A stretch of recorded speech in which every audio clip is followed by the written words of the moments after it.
ಹಾಗೆ like share subscribe ಮಾಡಿ. ಇವಾಗಿಲ್ಲಿ ನಾನು ಒಂದು ಕಪ್ ಆಗೋಷ್ಟು ಜೋಳದ ಹಿಟ್ಟು ತಗೊಂಡಿದ್ದೀನಿ.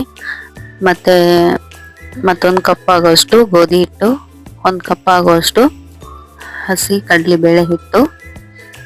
ಇದೆಲ್ಲ ಆದ್ಮೇಲೆ ಸ್ವಲ್ಪ ಮಿಕ್ಸ್ ಮಾಡಿ, ಮತ್ತೆ ಒಂದು ಈರುಳ್ಳಿ ತಗೊಂಡಿದ್ದೇನೆ, ಉಳ್ಳಾಗಡ್ಡಿ, ಮತ್ತೆ ಒಂದು ಗಜ್ರಿ ಅದನ್ನು ಹೆರಜಿ ಇಟ್ಕೊಂಡಿದ್ದೆ, ಮತ್ತೆ ಒಂದು ಸೌತೆಕಾಯಿ ಅದನ್ನು ಕೂಡ ಹೆರಜಿ ಇಟ್ಕೊಂಡಿದ್ದೆ ನಾನು ಆಲ್ರೆಡಿ ಫಸ್ಟ್.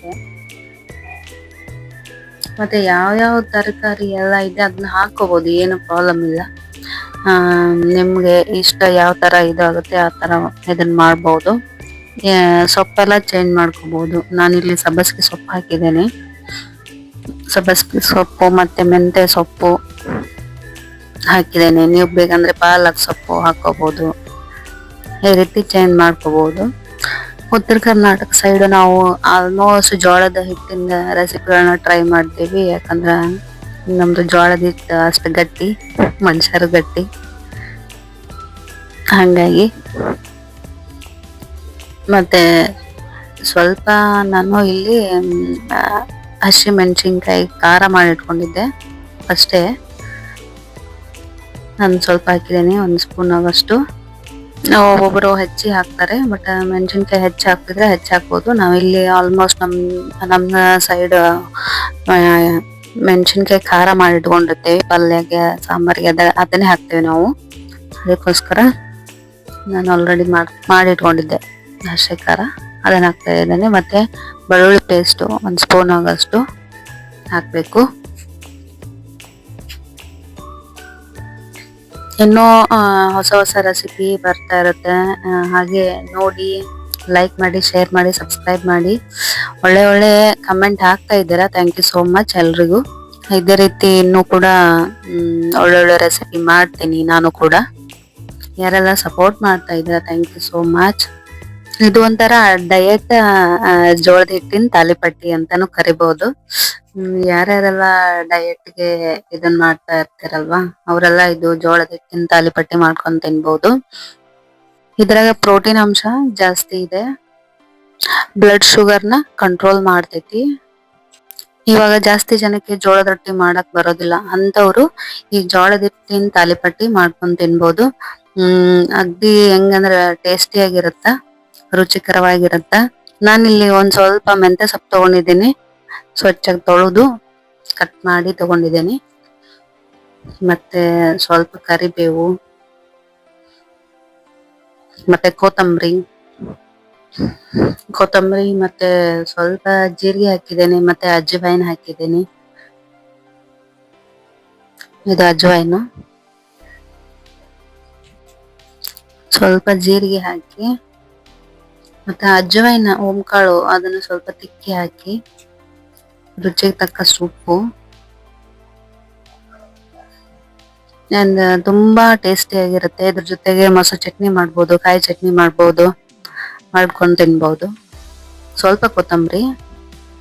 ಇದೇ ರೀತಿ ಎಲ್ಲಾ ತರ ಸೊಪ್ಪು ಹಾಕಿ, ಸೋರೆಕಾಯಿ ಹಾಕ್ಬಹುದು, ಮತ್ತೆ ಹಾಗೆ ಮೆಂತ್ಯ ಸೊಪ್ಪು ಮತ್ತೆ ಪಾಲಕ್ ಸೊಪ್ಪು ಹಾಕಿನೂ ಮಾಡ್ಬಹುದು.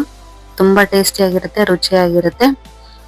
ಇವಾಗ ಇದನ್ನ ಯಾವ ರೀತಿ ನಾದ್ಬೇಕಂದ್ರೆ, ಸ್ವಲ್ಪ ನೀರ್ ಹಾಕಿನೇ ಇದನ್ನ ನಾದ್ಬೇಕು. ಸ್ವಲ್ಪ ನಾವಿಲ್ಲಿ ಜೀರಿಗೆ ಪುಡಿನೂ ಹಾಕೋಬಹುದು. ಅವಾಗ್ಲೇ ನಾವು ಇಲ್ಲ ಅಜ್ವಾಯಿನ್ ಹಾಕೊಂಡ್ವಿ, ಇವಾಗ ಜೀರಿಗೆ ಪೌಡರ್ ಹಾಕೋತಾ ಇದೀವಿ. ಬೇಕೆಂದ್ರೆ ಜೀರಿಗೆನೂ ಹಾಕೋಬಹುದು, ಬಟ್ ಜೀರಿಗೆ ಹಾಕೋದಕ್ಕಿಂತ ಜೀರಿಗೆ ಪೌಡರ್ ಹಾಕಿದ್ರೆ ತುಂಬಾ ಟೇಸ್ಟ್ ಆಗಿರುತ್ತೆ. ಸ್ವಲ್ಪ ಅರಿಶಿನ ಪೌಡರ್ನ ಹಾಕ್ಬೇಕು. ಒಂದು 1/2 ಸ್ಪೂನ್ ಆಗುವಷ್ಟು ಅರಿಶಿನ ಪೌಡರ್ ಹಾಕಿ, ನೀರು ಜಾಸ್ತಿ ಹಾಕ್ಬಾರ್ದು, ಮೆತ್ತಗೆ ಹಾಕ್ಬಿಟ್ರೆ ಇದು ಬರೋದಿಲ್ಲ. ಹಾಗಾಗಿ ಈ ಸೊಪ್ಪಲ್ಲಿ ಮತ್ತೆ ಗಜ್ರಿ, ಸೌತೆಕಾಯಲ್ಲಿ ಸ್ವಲ್ಪ ನೀರಿನ ಅಂಶ ಇರುತ್ತಲ್ವಾ, ಹಂಗಾಗಿ ಫಸ್ಟ್ ಇದನ್ನ ಮಿಕ್ಸ್ ಮಾಡ್ಕೋಬೇಕು ಹಂಗೆ. ಆಮೇಲೆ ಎಷ್ಟಾಗುತ್ತೆ ಸ್ವಲ್ಪನೇ ನೀರ್ ಹಾಕ್ಬೇಕು. ನೀರ್ ಹಾಕಿ ಈ ಹಿಟ್ಟನ್ನ ರೆಡಿ ಮಾಡ್ಕೋಬೇಕು. ಎಲ್ಲಾ ತರ ರೆಸಿಪಿನೂ ಮಾಡಿ ಹಾಕಿದ್ದೀನಿ, ಟ್ರೈ ಮಾಡ್ರಿ. ಹಂಗೆ ಟ್ರೈ ಮಾಡಿದ್ಮೇಲೆ ಹೇಗೆ ಬಂತು ಅಂತ ಕಮೆಂಟ್ ಹಾಕಿ. ಅದೇ ರೀತಿ ಫ್ಯಾಮಿಲಿ ಫ್ರೆಂಡ್ಸ್ಗೆಲ್ಲ ಶೇರ್ ಮಾಡಿ. ನೀರ್ ಸ್ವಲ್ಪನೇ ಹಾಕಿ ಹಿಟ್ಟನ್ನ ಚೆನ್ನಾಗಿ ನಾದ್ಕೊಳ್ಳಿ. ಲಾಸ್ಟಿಗೆ 1 ಸ್ಪೂನ್ ಆಗೋಷ್ಟು ಆಯಿಲ್ ಹಾಕಿ, ಎಣ್ಣೆ ಹಾಕಿ, ಮತ್ತೆ ಅದನ್ನ ಒಂದು 10 ನಿಮಿಷ ನೆನೆಲಿಕ್ ಬಿಡಿ. ನೆನೆಯಕ್ ಬಿಟ್ಟಾದ್ಮೇಲೆ ಆಮೇಲೆ ತಾಲಿಪಟ್ನ ರೆಡಿ ಮಾಡೋಣ. ನೋಡಿ ಯಾವ ರೀತಿ ಬರ್ತಾ ಇದೆ, ಯಾವ ರೀತಿ ಕಾಣಿಸ್ತಾ ಇದೆ ನಿಮ್ಗೆ ಅಂತ. ಸ್ವಲ್ಪ ಸ್ವಲ್ಪನೇ ನೀರ್ ಹಾಕ್ಬೇಕು. ಇವಾಗ ಇದು ನಮ್ ಹಿಟ್ಟು ಈ ರೀತಿ ಬಂತು, ರೆಡಿ ಆಯ್ತು. ನಾನು ಆಲ್ರೆಡಿ ಇಲ್ಲಿ ಹಂಚ್ ಕಾಯ್ಲಿಕ್ಕೆ ಇಟ್ಟಿದ್ದೀನಿ.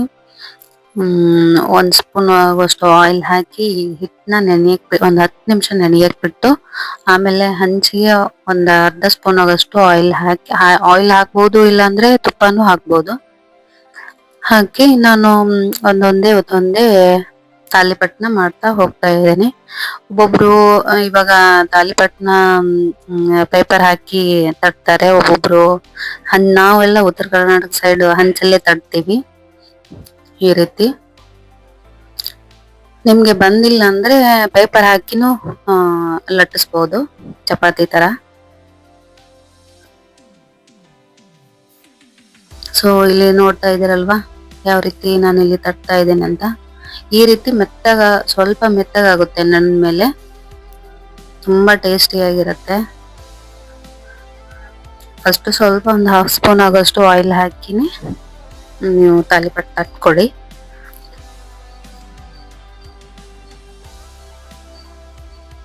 ಸ್ವಲ್ಪ ಮಿಡ್ಲು ಸ್ವಲ್ಪ ಇದನ್ನ ಮಾಡಿ, ಅಲ್ಲಿ ಒಂದು ಅರ್ಧ ಸ್ಪೂನ್ಗಿಂತ ಕಮ್ಮಿ, 1-2 ಹನಿಯಷ್ಟು ಆಯಿಲ್ ಹಾಕಿ, ಅಂದ್ರೆ ಚೆನ್ನಾಗಿ ಬೇಯುತ್ತೆ ಅಂತ.